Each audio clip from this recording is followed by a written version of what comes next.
50 foot, which is 15.2 meters mentioned in NEC 770.50 exception no. 1 is a linear distance. This distance is measured from the point where the fiber optic cable enters the building to the point where it is terminated in an enclosure. Let's consider a scenario to illustrate the application of this rule. Suppose a non-listed fiber optic cable enters a building through a cable vault located below the building structure. A slack of 30 meters is left coiled within this cable vault. From this slack point, the cable then runs upwards through a sleeve in the ceiling of the cable vault. It ultimately terminates at the patch panel. The length of the fiber optic cable from the slack point within the vault to the final termination point at the patch panel measures 16 meters, or 52.5 feet. Considering the total length of the fiber optic cable from its entrance point into the building to the termination point is approximately 157 feet, we need to determine whether this installation conforms to the requirements outlined in the National Electrical Code. Based on the described scenario, the installation is not in conformance with the NEC requirement. Exception no. 1 of NEC 770.50 stipulates that the length of the cable within the building, measured from its point of entrance, must not exceed 50 feet, which is 15.2 meters for non-listed cables. In this particular case, the length of the cable from the slack point to the termination point is 16 meters or 52.5 feet, exceeding the allowable limit specified in the exception. Therefore, the installation does not meet the requirements of exception no. 1. According to the NEC, the cable should be listed and marked as per the requirements outlined in NEC 770.50. Now let's delve deeper into the implications and considerations surrounding this NEC requirement. Firstly, it is essential to understand the purpose behind limiting the length of non-listed fiber optic cables within a building. The primary concern revolves around fire safety. Listed cables undergo rigorous testing to ensure they meet specific fire resistance standards, including flame spread and smoke generation. Non-listed cables lack this assurance, posing a potential fire hazard if they were to ignite within the building. Secondly, the measurement of the cable length is critical for determining compliance with the NEC. The code explicitly states that the measurement should be taken from the point where the cable enters the building. This means that any slack or coiled cable within the building must be included in the overall length calculation. In our example, even though a significant portion of the cable's length is coiled within the cable vault, it still contributes to the overall length measurement for compliance purposes. Thirdly, the term enclosure in the context of NEC 770.50 refers to a protective housing or cabinet where the fiber optic cable is terminated. This could be a patch panel, distribution frame, or any other similar enclosure designed to protect the cable and its connections.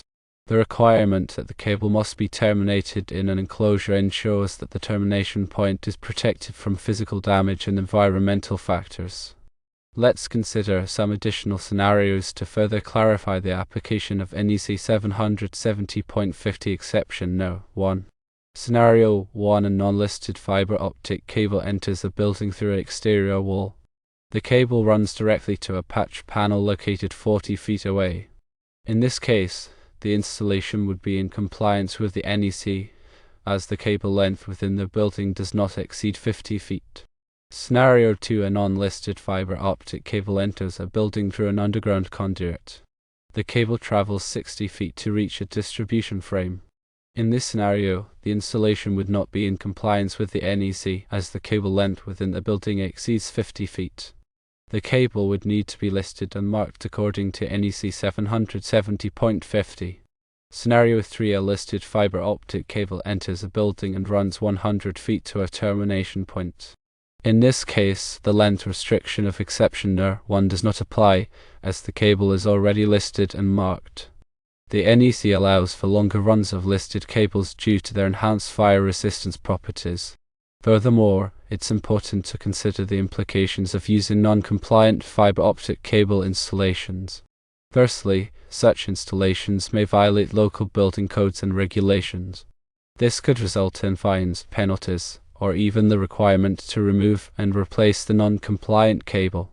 Secondly, non-compliant installations can pose a significant fire safety risk to building occupants.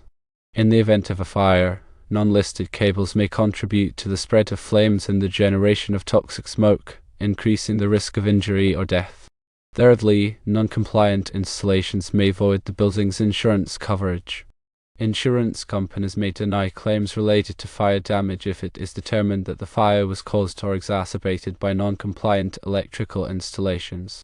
Therefore, it is crucial to ensure that all fiber optic cable installations comply with the requirements of the National Electrical Code and any applicable local building codes. This includes using listed and marked cables when required, adhering to the length limitations specified in Exception No. 1, and properly terminating the cables in appropriate enclosures. When in doubt, it is always advisable to consult with a qualified electrician or electrical engineer to ensure that the installation meets all applicable codes and standards. This can help to prevent potential safety hazards and ensure the long-term reliability of the fiber optic cable system. In summary, NEC 770.50 Exception No. 1 provides a specific exception to the general requirement for listing and marking of optical fiber cables. This exception allows for the use of non-listed cables in certain situations, provided that the length of the cable within the building does not exceed 50 feet measured from its point of entrance to its termination point. However, it is crucial to understand the limitations and implications of this exception and to ensure that all fiber optic cable installations comply with the applicable codes and standards. Ignoring these requirements can lead to safety hazards, code violations, and potential financial losses. Always prioritize safety and compliance when working with electrical systems. Remember, safety should be the top priority when installing or maintaining fiber optic cables or any other electrical system. Following the NEC guidelines and seeking professional help when needed can prevent accidents and ensure a safe and reliable installation. The information presented here is for educational purposes only and should not be considered a substitute for professional advice. Always consult with a qualified electrician or electrical engineer for specific guidance on your project. Moreover, regular inspections and maintenance of fiber optic cable installations are essential to ensure their continued safety and reliability. Over time, cables can become damaged or deteriorated due to environmental factors, physical stress, or improper handling. Regular inspections can help to identify potential problems before they escalate into more serious issues. During an inspection, pay close attention to the following. Firstly, check for any signs of physical damage to the cable, such as cuts, abrasions, or kinks. Secondly, inspect the connectors for any signs of corrosion or damage.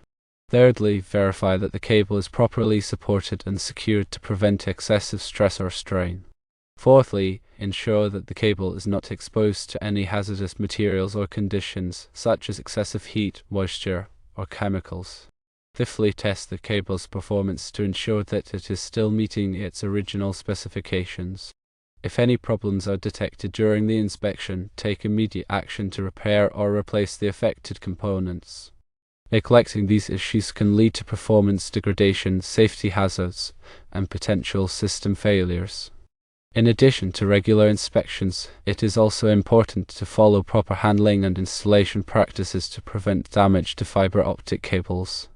Avoid bending the cable beyond its minimum bend radius, as this can cause damage to the fibers and impair their performance. Use appropriate tools and techniques when stripping and terminating the cable to prevent damage to the fibers. Protect the cable from physical stress and strain during installation. Properly label and document all cables to facilitate future maintenance and troubleshooting. By following these best practices, you can ensure the long-term reliability and performance of your fiber optic cable system. Remember, fiber optic cables are a critical component of many modern communication networks. Proper installation, maintenance, and compliance with industry standards are essential to ensure their safe and reliable operation. The NEC is a comprehensive set of guidelines for electrical installations, and it is essential to follow its requirements to ensure the safety of people and property. Fiber optic cables, while not carrying electrical current in the same way as copper conductors, still pose potential fire hazards if not installed correctly. Therefore, it is crucial to understand and comply with the NEC requirements for fiber optic cable installations. In addition to NEC 770.50, there are other relevant NEC articles that apply to fiber optic cable installations, including NEC 770.133, which covers the grounding and bonding requirements for fiber optic cables, NEC 770.154, which addresses the separation of fiber optic cables from other conductors, and NEC 770.182, which outlines the requirements for the installation of fiber optic cables in hazardous locations.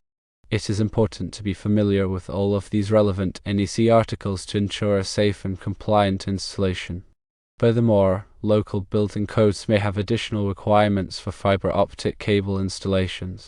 These local codes may be more stringent than the NEC in some cases, so it is essential to check with the local authorities to determine the applicable requirements. In addition to the technical aspects of fiber optic cable installations, it is also important to consider the administrative requirements. This includes obtaining the necessary permits and inspections from the local authorities. Failure to comply with these administrative requirements can result in fines, penalties, and delays in the project. Therefore, it is essential to plan ahead and obtain all necessary permits and approvals before starting the installation. Finally, it is important to document the fiber optic cable installation thoroughly. This includes creating detailed drawings and diagrams showing the cable routing, termination points, and equipment locations. This documentation will be invaluable for future maintenance and troubleshooting. In conclusion, fiber optic cable installations require careful planning, execution, and compliance with all applicable codes and standards. By following the guidelines outlined in the NEC and local building codes, and by seeking professional help when needed, you can ensure a safe, reliable, and compliant installation.